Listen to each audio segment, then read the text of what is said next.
Hey guys, this is Probable 1701, and today we're just going to talk about kind of my top 10 sabers on my want list. I've had several people, well, it's happened several times, but it's been a lot recently. I've had people suggesting sabers to get, sabers to review, sabers they'd like to see, and sometimes the suggestions are really good. Sometimes they're sabers I wouldn't mind getting a hold of because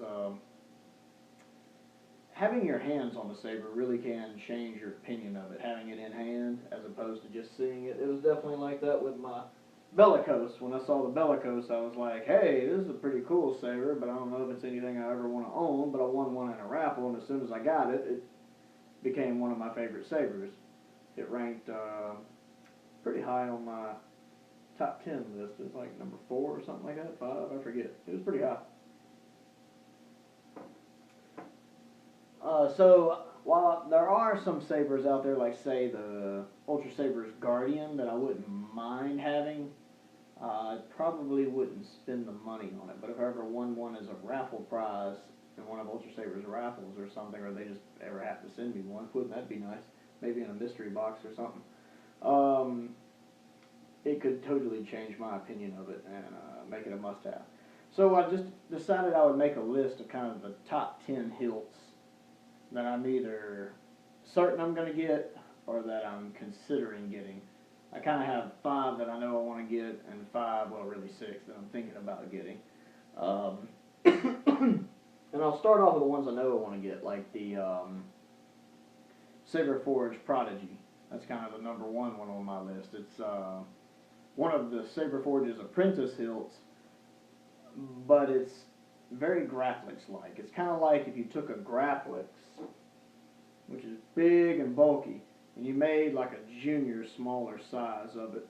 Something more closer to, say, the Prophecy size. Like if these two had a baby, it would be the Prodigy. And I like that. I'm a huge fan of both of these sabers. I mean, they're my top 2 favorite sabers that I own, so the idea of having a Graphlix that's more this size and easier to use and more comfortable to use really appeals to me. And so the Prodigy is kind of the number 1 on my list right now, especially since it's a apprentice hilt, so it costs less. So it would be a not overly expensive hilt to get. And I think I'd really like it. I'd love to get it in hand and do a comparison between it and the Prophecy, because I really think it could be if there's any saber the Saber Forge has that could be a Prophecy killer to me, it would be that one. I'm also looking at the Saber Forge Graphlix. Now this is the Ultra Sabers Graphlix, and while it does look Graphlix-like, it doesn't look screen accurate like a Graphlix. There's a lot of liberties taken, especially with the activation box in certain areas right up in here that don't look screen accurate. The Saber Forge one I think looks closer to screen accurate, and plus their new double reveal one looks really good. It's very detailed. It has a light that shines through here, light that shines through here. A lot of options with their activation box, and it has a double crystal reveal where this part on their saber will unscrew, show circuitry in a crystal, and this part right here will unscrew and separate, and you can see the crystal is supposed to power the saber. And yet, plus Saber Forge offers so many different blues that you have they have like 5 different blues they do to customize. But the Saber Forge Graphlix looks really good and is high up on my list. The next one is the Vader's Vault Graphlix, which also looks really good. The problem with Vader's Vault and their Graphlix is they do them in limited runs, so you have to catch them when they're doing a run of them. But they do like the A New Hope version, the Empire Strikes Back version, the Force Awakens version, and they'll probably do a Last Jedi version too if there's any real big difference between it and the Force Awakens version. I know one of the other saber reviewers, Sidious, he has one, and I've watched his reviews on it, and it looks really fantastic, and I wouldn't mind getting it as well. And then I'm also looking at the Vader's Vault Revan, which is based on the Knights of the Old Republic Revan character's hilt. I'm very fond of basic hilts, especially for actually dueling with. A lot of the graphics and stuff are more showpieces, and I just kind of fiddle with them every now and then. But when I'm actually spinning or dueling, I prefer a basic hilt. It's easier for my smaller hands, less cumbersome. And the Revan looks really nice. I like the emitter. I really like the whole body, but the emitter stands out. I like their elite version of the Revan. And I love the fact that they offer their RGB options, so you can have different color blades. Vader's Vault's expensive, but you get a lot for your money. The ability to cycle through several different saber colors, and the Revan strikes me as a saber that I would want in different colors. Kind of like the Ultra Saber is bellicose, looks good in any color. I feel that way about the Vader's Vault Revan. I think it would look good, and it would definitely be one that I would want to be able to rotate the colors between. And then moving out of my certain sabers, those are the ones I know I want. I've got some others that I'm kind of looking at, like the Vader's Vault Ardent Elite looks really good. I like the emitter on it. I wouldn't mind picking one of those up. It kind of bounces back and forth.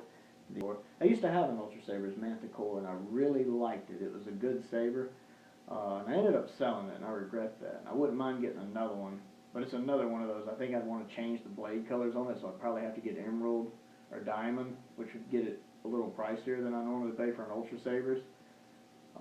So I'm kind of holding off on it. It's pretty far down the want list. But the emitter on the Manticore is fantastic. It's one of the best emitters I've ever seen on a saber, and the saber itself is really nice. It's not as comfortable to hold as I would have assumed it to be, but it's fantastic to look at, so I like it just to have it up on the wall. The Saberforge Bastille looks really good. It's another kind of basic hilt, but it's got a couple little things added to it, a couple little fake buttons added to it to give it a little personality. Plus it's a thin neck, and I do like thin neck sabers a lot. So I wouldn't mind picking it up maybe at some point with probably a blade color that's not a more traditional one, maybe an indigo or an orange or something for it, something besides a blue or a green. Electrum Sabers Remnant. Electrum Saber seems to be a newer saber company. I'm not as familiar with them, but their Remnant looks really good. I like the emitter on it. Looks really sharp. It's got these cool little horizontal slants in it. And it's got several different options for it. It seems like a very high-tech saber. Sidious, I know, has one, and I've watched a couple of his videos on. He has several videos with it, and he seems really impressed with it. I tend to trust his opinion on these things. So it's definitely on my want list, just not on my top 5 want list. I kind of bounce back and forth, and it seems like you're getting a lot for your money with it, because you can pick one up probably for about $300 if you don't get carried away with it. And I think that's a pretty good price for what you're getting. It looks comfortable to use, even if it is a little long, yeah, I like it. Oh yeah, the Saberforge Adept. The Adept looks really good. The Saberforge saber based on Ezra's second saber from Rebels, his green bladed one. This one bounces back and forth between my must-have and my maybe list.